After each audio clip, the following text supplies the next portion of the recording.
Implementation అయ్యి అంబేద్కర్ గారు రచించిన రాజ్యాంగం స్టిల్ ఇప్పటికీ 76 సంవత్సరాల తర్వాత కూడా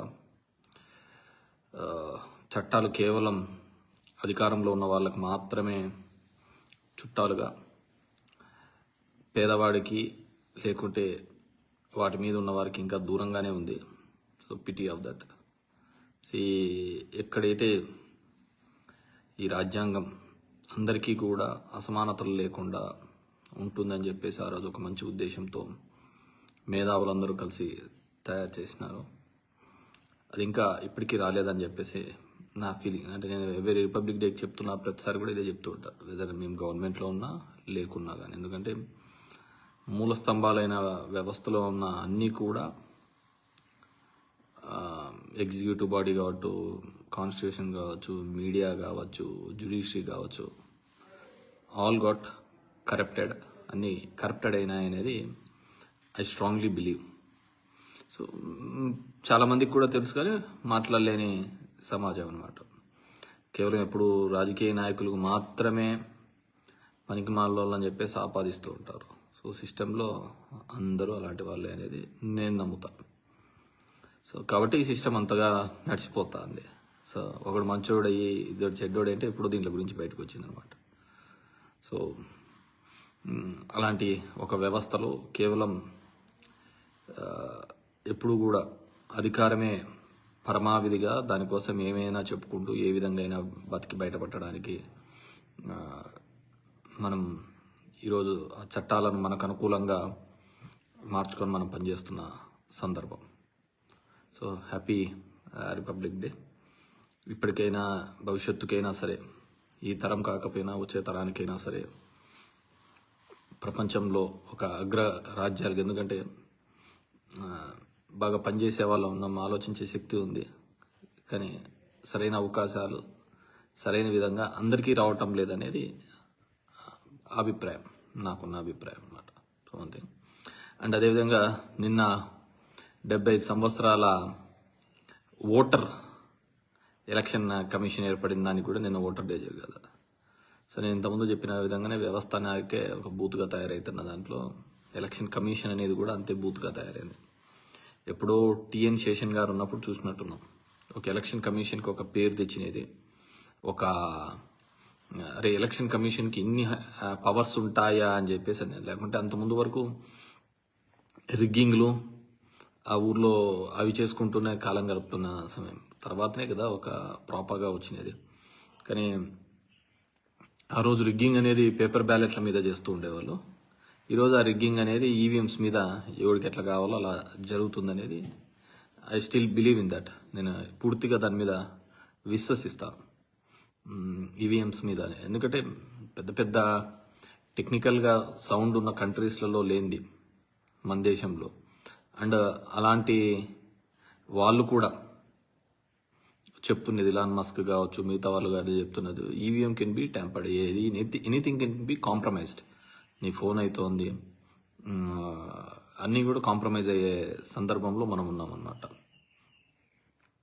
సో ఎలక్షనే నేను అనుకున్న ఈ భారతదేశంలో ఇప్పుడున్న దాంట్లో నేను గెలిచినా ఓడినా ఇంకోటైనా కానీ ఈవీఎంల మీద జరిగేంత వరకు అది ఒక బూత్గానే నేను అనుకోవాలా. అండ్ ఒకవేళ అది లేకపోయినా కానీ ప్రజల యొక్క ఆలోచన విధానాన్ని, ప్రజల యొక్క అవసరాలను మనం ఏదో ఒక హామీలు ఇస్తూ తర్వాత మనల్ని అడిగేవాడు ఉండాలే అని చెప్పేసి దాన్ని విస్మరిస్తూ ప్రజలు మోసపోయేంత కాలం కూడా పార్టీల మనుగడ ఉంటుంది. పేదవాడు లాగా ఉంటాడు, డబ్బున్నోడు డబ్బుగా ఎదిగిపోతాడు. ఇప్పుడు చూడండి, మనకు ఒక రైతుకు గిట్టుబాటు ధర లేకుంటే ఎంతమంది వచ్చి అడుగుతూ ఉంటారు. అదే సినిమా టికెట్లు ఆ ప్రొడ్యూసర్కు, ఆ హీరోకు నష్టం వస్తూ ఉంటే మొత్తం ఫ్యాన్స్ అంతా గగ్గిలో కొట్టుకుంటా ఉంటాం. అదే ఫ్యాను వాళ్ళ ఇంట్లో పండించిన పంటకు గిట్టుబాటు ధర లేకుంటే అది లేదనమాట. దీని మీదే మనం పడుతూ ఉంటాం అనమాట.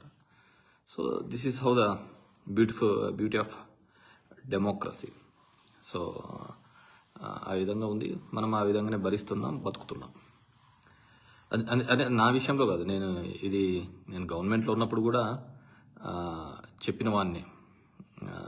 సో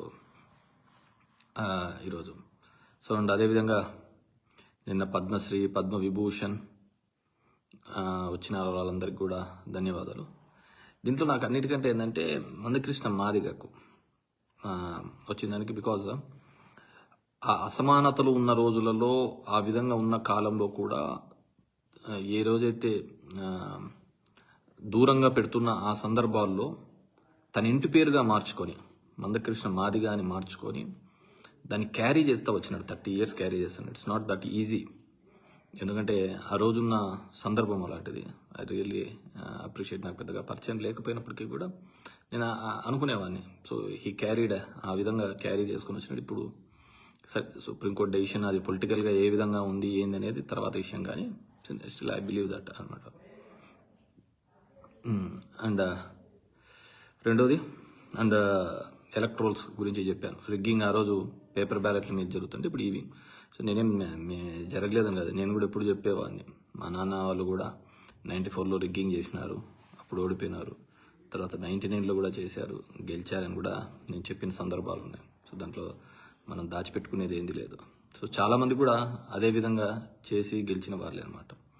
అదేవిధంగా ఇంతకుముందు కూడా చెప్తుంటే దేశంలో GST రూపంలో వసూలు అవుతున్న డబ్బులలో చాలా మటుకు కూడా ఏదో ఒక 100 కంపెనీలకు డబ్బులన్నీ పోతున్న సందర్భమే చూసామే తప్ప ఎక్కడే కానీ ఇది చేసిన సందర్భం చూడలేదు.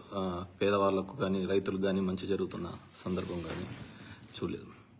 And coming to the Vijayasai Reddy గారి అంశానికి వస్తే డెఫినెట్గా ఆయన జగన్ రెడ్డి గారికి వైఎస్ఆర్ కాంగ్రెస్ పార్టీకి మొదటి నుంచి కూడా ఉన్నప్పుడు విధేయులు. కానీ మాకు తెలిసినది ఎంతవరకు వైఎస్ఆర్ కాంగ్రెస్ పార్టీ వచ్చిన తర్వాత, ఆయన జైల్లో పెట్టిన తర్వాత, జగన్మోహన్ రెడ్డితో ఉన్న తర్వాత ఒక నమ్మకమైన వ్యక్తిగానే అతన్ని సేల్ కావడం జరిగింది. అదేవిధంగా రాజ్యసభ ఇవ్వడము, ఢిల్లీలో కూడా ఆయన ఉండడము, ఢిల్లీకి జగన్మోహన్ రెడ్డి గారి అఫైర్స్ చూడడం జరిగింది. కానీ గవర్నమెంట్ వచ్చిన తర్వాత వైజాగ్ ఉత్తరాంధ్రకు ఆయన ఇన్ఛార్జ్గా ఉండడం, సమ్ నెగిటివ్ పార్ట్స్ కూడా ఉన్నాయి. సో వాట్ ఎవర్ మేబీ ఆయన ఇప్పటివరకు ఏం మాట్లాడలేదు దాని గురించి. కానీ డిఫరెంట్గా మాట్లాడుతున్నారు. మొన్న వాళ్ళ అల్లుడు దాని మీద కాకినాడ సెజ్కి సంబంధించినది ఉన్నాయని, ఇంకా కొన్ని ఉన్నాయని. డెఫినెట్గా ఇప్పుడు ఉండేదన్నీ కూడా ఇవే కదా. ఒక ఈడీతోనే సిబిఐ, ఈడీ ఈ వ్యవస్థలే కదా ఎవరినైనా కానీ ఎనీ గవర్నమెంట్ని కూడా బెండ్ చేస్తున్నాయి ముఖ్యమంత్రులు. దాంట్లో విజయసాయి రెడ్డి పెద్ద అతీతుడు కాదని నేను అనుకుంటున్నాను. సో ఆయన లేదు అనుకున్నా కానీ దీనికోసమే ఉన్నాడనేది ప్రతి ఒక్కరికి తెలిసిన విషయం. లేకుంటే దెర్ ఇస్ నో ఇష్యూ. ఏం రాజకీయం చేయలేని పరిస్థితి, ఇప్పుడు చెప్పలేని పరిస్థితి అంటే ఆయనకేముంది. So is very much comfortable. So చాలా చెప్తున్నారు, కానీ మనకు తెలియక సరే వ్యవసాయం చేసుకోవడానికి వెళ్తున్న అతని వ్యక్తికి మనం ఎందుకు మళ్ళీ మాట్లాడాలి. సరే చూద్దాం, మళ్ళీ ఆయన మాట్లాడితే ఆయన గురించి మాట్లాడను. అండ్ కమింగ్ టు నేను యాక్చువల్గా ఈ వీడియో పెట్టడానికి 3 రోజులు 4 రోజుల ముందే మా బత్తలపల్లిలో నియోజకవర్గంలో ఉన్న ఒక వ్యక్తి పిల్లోడు మన నారాయణ కాలేజీలో సూసైడ్ చేసుకోవడం, చనిపోవడం జరిగింది. ఒక రైతు కుటుంబం సంబంధించి 3,40,000 ఫీజు ఆ పిల్లోడు 1,50,000 దాకా కట్టడం జరిగింది. ఇంకా కొద్దిగా కట్టవలసిన ఉన్న పరిస్థితి, కానీ కట్టలేని పరిస్థితులలో ఆయన మీద బలవంతమని. సో ఈ కార్పొరేట్ స్కూల్స్ మీద నేను మొదటి నుంచి వ్యతిరేకమే. ఈ కార్పొరేట్ స్కూల్ పనిచేస్తున్న పద్ధతి కానీ, అది ఏ విధంగా టార్చర్ పెడుతున్నాయి, ఏ విధంగా చేస్తున్నాయి అని చెప్పేసి, ముఖ్యంగా ఈ చైనా కాలేజీలు అంటే చైతన్య నారాయణ, భాష్యం, రవీంద్ర భారతి, నేను ధర్మవరంలో అవి క్లోజ్ చేయించడం జరిగింది. సో దాని మీద కూడా నాకు నిష్ఠూరాలే. బికాస్ మంచి ఫెసిలిటీస్ ఉండాలి. ఇప్పుడు ఆడుకోకుండా, ఇప్పుడు చదువుకోకుండా, ఫిజికల్గా స్ట్రెంత్ కాకుండా ఇంకెప్పుడు చేస్తా అంటారు. ఈ ఫీజులు, ఫీజ్ స్ట్రక్చర్ చూస్తే భయపడుతుంది. మేము ఇంజనీరింగ్ వరకు కాని ఫీజు ఇప్పుడు ఒక 1 yearలో కట్టాల్సిన పరిస్థితి ఇప్పుడున్న ఫీజ్ స్ట్రక్చర్ ఆ విధంగా ఉంది. కానీ నాకు ఒక డౌట్ ఏంటంటే, మామూలుగా ఇప్పుడు ఎవరైనా కానీ బిల్ గేట్స్ దగ్గరికి పోతే నువ్వు ఇక్కడ కంప్యూటర్స్ సాఫ్ట్వేర్ కానీ మైక్రోసాఫ్ట్ కానీ ఇక్కడ డెవలప్ చేయాలి ఆంధ్రాలో అంటారు. అట్లాంటిది నారాయణ వాళ్ళ కాలేజీలో నెంబర్ 1, 2, 3, 4, 10 వరకు వాళ్ళకే ర్యాంకులు వస్తున్నప్పుడు ఆయన అదే అతన్ని ఎడ్యుకేషన్ మినిస్టర్గా పెట్టి ఇక్కడున్న గవర్నమెంట్ స్కూల్స్ను కూడా అదే విధంగా డెవలప్ చేయొచ్చు కదా. మామూలుగా ఈజ్ ఎక్స్పర్ట్ కదా దాంట్లో మంచి చదువులు చెప్పించడంలో, మంచి ర్యాంకులు తెప్పించడంలో నారాయణ ఎక్స్పర్ట్ అంటున్నారు. అలాంటప్పుడు అతనికి ఆంధ్రప్రదేశ్లోని విద్యా విధానంలో ఏ విధంగా పెనుమార్పులు తీసుకొని వచ్చి పిల్లలకు కూడా అకాడమిక్గా ఆ విధంగా ఇంప్రూవ్ కావాలని చెప్పేసి చేయొచ్చు కదా. ఎందుకంటే చేస్తే గవర్నమెంట్ స్కూల్లో పిల్లలు బాగుపడితే ప్రైవేట్ స్కూల్లోకి ఎవడిపోతాడు, పోడు కదా. మా జగన్ రెడ్డికి అప్పుడు తిక్కబట్టి ఇవన్నీ కూడా గవర్నమెంట్ స్కూల్లో అన్ని ప్రైవేట్ దాంట్లో కాంపిటీషన్ అన్ని పెట్టి చేసి ఆ ప్రైవేట్ స్కూల్లో వాళ్ళందరూ మాకు నష్టం వచ్చిందని వాళ్ళు ఏడ్చి మా మీద ఇన్ని తెచ్చుకొని రావడం జరిగింది. వాట్ ఎవర్ మేబీ అందరికీ కూడా once again happy republic day. Whatever maybe Sai Reddy అంశం కావచ్చు, ఇంకో అంశం కావచ్చు, వైఎస్ఆర్ పార్టీకి వచ్చే పెద్ద నష్టం ఏం లేదు. ఎందుకంటే నేను మొదటి నుంచి చెప్తూనే ఉన్నా, వాళ్ళ ఇంట్లో వాళ్ళే ఇతను వ్యతిరేకించినారు. వాళ్ళ ముందు చూస్తే వీళ్ళు పోయేవాళ్ళు కావచ్చు, ఉండేవాళ్ళు కావచ్చు, ఇట్స్ నాట్ బిగ్ డీల్ అని నేను అనుకుంటున్నా. ఇంట్లో సొంత చెల్లినే ఇతని నాశనాన్ని నిరంతరం కోరుకుంటా ఉంది. అది చంద్రబాబు కన్సర్నర్లో ఉండో లేకుంటే ఇంకోరు కన్సర్నర్లో నడిపిస్తున్న విషయం మనం చూస్తున్నాం.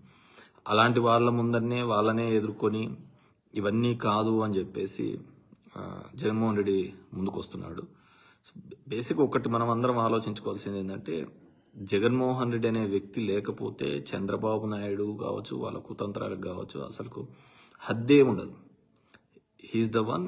వాళ్ళను అడ్డుకట్ట వేసి ఒక రెసిస్టెన్స్ చూపిస్తున్న వ్యక్తి ఎవరైనా ఉన్నారు అంటే అది జగన్మోహన్ రెడ్డి. మీరు ఆలోచించుకోండి, ఈ ఆంధ్రప్రదేశ్ రాష్ట్రంలో ఆ వ్యక్తి లేకున్నా, లేకుంటే వైఎస్ఆర్సీపీ పార్టీ లేకపోయి ఉంటే తెలుగుదేశం పార్టీకి హద్దులు ఉండేదా? ఒక పార్టీ నిర్మాణం కానీ ఒక పార్టీ సంస్థాగంగా ఎదగాలంటే ఐడియాలజీ మీద ఎదగాలి. సరే, ఇప్పుడున్న చాలా పార్టీలు అవన్నీ మర్చిపోయినాయిలే అనుకోండి, కమ్యూనిస్ట్ పార్టీలతో సహా మర్చిపోయినాయి నా ఫీలింగ్ అయితే. సో అందుకే మీరు చూసినారంటే ఒక్కరి కోసం దేశంలో ఎక్కడా ఉండదు.